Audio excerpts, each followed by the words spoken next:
دوستو، ایک مرتبہ ایک گاؤں میں ایک مسلمان کا انتقال ہو گیا۔ اس کے گھر والے، اس کے رشتہ دار کا کچھ پتہ نہیں تھا۔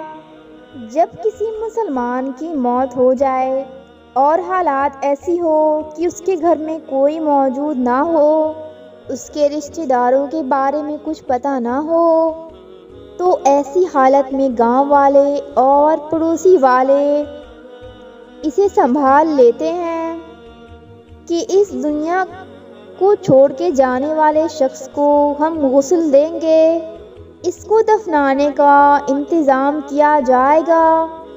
ایسے ہی دوستو، ایک مرتبہ ایک مسلمان شخص کا انتقال ہو گیا اور اس وقت اس کے گھر میں کوئی موجود نہ تھا جو اس کا دفنانے کا انتظام کرتا۔ اس کے گاؤں والوں نے یہ ذمہ داری لے لی کہ ہم لوگ اسے غسل دیں گے۔ پھر گاؤں والوں نے مل کر اس شخص کی جنازے کی تیاری کی اور پھر نماز جنازہ کا انتظام ہوا اور نماز کا اعلان ہوا اور تمام گاؤں والے، محلے والے میت لے کر قبرستان میں پہنچ گئے۔ قبرستان جانے کے بعد اس شخص کی نماز جنازہ ادا کی گئی اور قبر کھودنے کا کام شروع ہو گیا۔ دوستو، قبرستان کے بارے میں ہم لوگ جانتے ہیں کہ قبر اکثر پرانی ہو جاتی ہیں، یہاں تک کہ ان کا نشان مٹ جاتا ہے۔ اس مسلمان کی قبر ایک پرانے قبر کے بغل میں کھودی گئی۔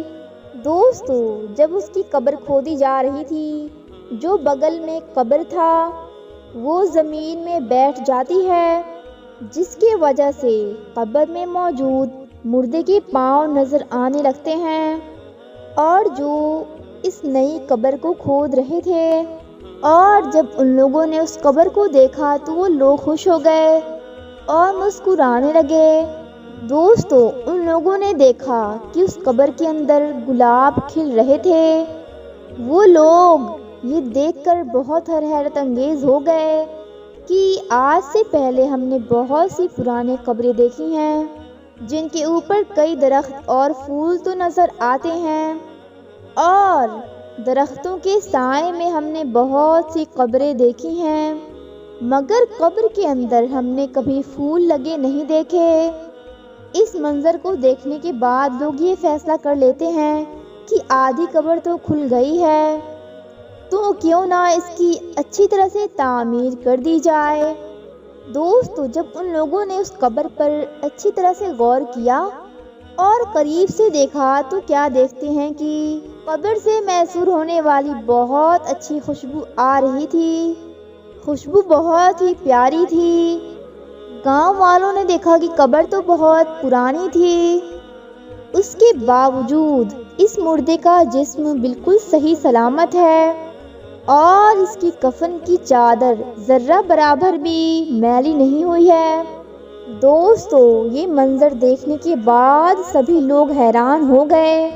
اس کے بعد ان کے دل میں یہ خواہش ہو گئی کہ ہم لوگ اس شخص کے بارے میں جاننا چاہیں گے، آخر یہ کون آدمی ہے کہ اس نے اپنی زندگی میں ایسا کون سا عمل کیا تھا کہ مرنے کے بعد اسے قبر میں اتنے عرصے بعد بھی اسے مل رہا ہے۔ یہ ایسا کون سا کام، کون سا عمل کیا کرتا تھا کہ جس کی وجہ سے اس کی قبر سے اتنی خوشبودار مہک آ رہی ہے۔ تو سبھی لوگوں نے یہ فیصلہ کر لیا کہ اس کی تلاش کی جائے، اس شخص کے بارے میں جانکاری حاصل کی جائے۔ تو پھر ان لوگوں نے اس قبر پر مٹی ڈال کر بند کر دیا، اور وہ لوگ جو جنازہ لے کر آئے تھے اسے بھی ان لوگوں نے دفنا دیا۔ پھر اس کے بعد ان لوگوں میں سے کئی لوگ ادھر ادھر کے گاؤں میں پھیل گئے اور اس مردے کے گھر والوں کو تلاش کرتے ہیں۔ آخر کار انہیں کئی سخت محنت کرنے کے بعد، بزرگوں کے مشورے کے بعد انہیں یہ پتہ چل جاتا ہے کہ یہ شخص کون تھا۔ پھر کچھ لوگ جمع ہو کر اس کے گھر پہنچ جاتے ہیں جہاں پر وہ شخص رہا کرتا تھا۔ وہ گھر دیکھنے میں بہت پرانا تھا۔ اس گھر کو دیکھ کر لگتا تھا کہ یہاں پر کوئی رہتا ہوگا۔ لوگ اس گھر کا دروازہ کھٹکھٹاتے ہیں۔ اس کے بعد اندر سے کمزور آواز آتی ہے۔ پھر دروازہ کھلتا ہے اور آواز آتی ہے کہ آ جاؤ، اندر آ جاؤ۔ پھر وہ لوگ اندر داخل ہوتے ہیں۔ اندر جانے کے بعد وہ لوگ کیا دیکھتے ہیں کہ ایک بوڑھی سی کمزور عورت ہے۔ اس کی عمر بہت ہی زیادہ ہو چکی ہے اور اس کا جسم انتہائی کمزور ہو چکا ہے۔ پھر وہ لوگ اس کے پاس بیٹھ جاتے ہیں اور اسے سوال پوچھتے ہیں کہ فلاں قبرستان میں ایک قبر ہے، بتایا گیا ہے کہ اس قبر کا تعلق آپ کے گھر سے ہے، کیا آپ بتا سکتی ہیں کہ وہ قبر کس کی ہے؟ اور ہم نے قبر میں ایک عجیب منظر دیکھا ہے، آپ ہمیں بتائیے۔ اور اس قبر کے اندر سے خوشبو آ رہی تھی اور گلاب کے پھول قبر کے اندر کھلے ہوئے تھے، یہاں تک کہ قبر کے اندر والے مردے کا جسم بالکل صحیح سلامت تھا اور اس کا کفن تک میلا نہیں ہوا تھا۔ آخر وہ کون شخص تھا؟ یہ سن کر وہ بوڑھی عورت ایک لمحے کے لیے خاموش رہتی ہے۔ پھر کھانستی ہوئی وہ بڑھیا کہتی ہے، جس قبر کی تم بات کر رہے ہو، جس مردے کی تم بات کر رہے ہو، وہ میرے شوہر کی قبر ہے۔ اس کا جوانی میں ہی انتقال ہو گیا تھا اور وہ مجھے چھوڑ کر چلا گیا تھا۔ لوگ مجھے پوچھتے رہتے ہیں کہ آخر آپ کا شوہر ایسا کون سا عمل، کون سا کام کرتا تھا کہ آج بھی ان کا جسم بالکل صحیح سلامت ہے اور قبر میں سے خوشبو نکل رہی ہے۔ وہ عورت کہتی ہے کہ مجھے کچھ زیادہ یاد نہیں، کیونکہ بڑھاپے کی وجہ سے میری یادداشت کمزور ہو چکی ہے، لیکن ہاں، میرا شوہر ایک ایسا عمل کرتا تھا جو مجھے آج بھی یاد ہے، اور میرا شوہر روزانہ وہ عمل دہرایا کرتا تھا، اور وہ عمل یہ تھا کہ جب میرے شوہر فجر کی نماز ادا کرنے کے لیے مسجد میں جایا کرتے تو دیکھتے کہ نماز ادا کرنے کے بعد لوگ قرآن پاک کی تلاوت کرنے کے لیے مسجد میں بیٹھ جاتے ہیں اور وہاں پر بیٹھ کر قرآن پاک پڑھتے رہتے ہیں، لیکن میرے شوہر کو قرآن پاک پڑھنا نہیں آتا تھا اور وہ بس اس بات پر بہت غمگین ہوا کرتے تھے اور رونے کی حالت میں گھر آتے تھے اور وہ یہ کہتے تھے کہ میں کتنا بد نصیب ہوں، مجھے قرآن پاک پڑھنا نہیں آتا، اور وہ گھر میں رکھے قرآن پاک کو سینے سے لگا کر اور ان کی آنکھوں سے آنسو جاری رہتے۔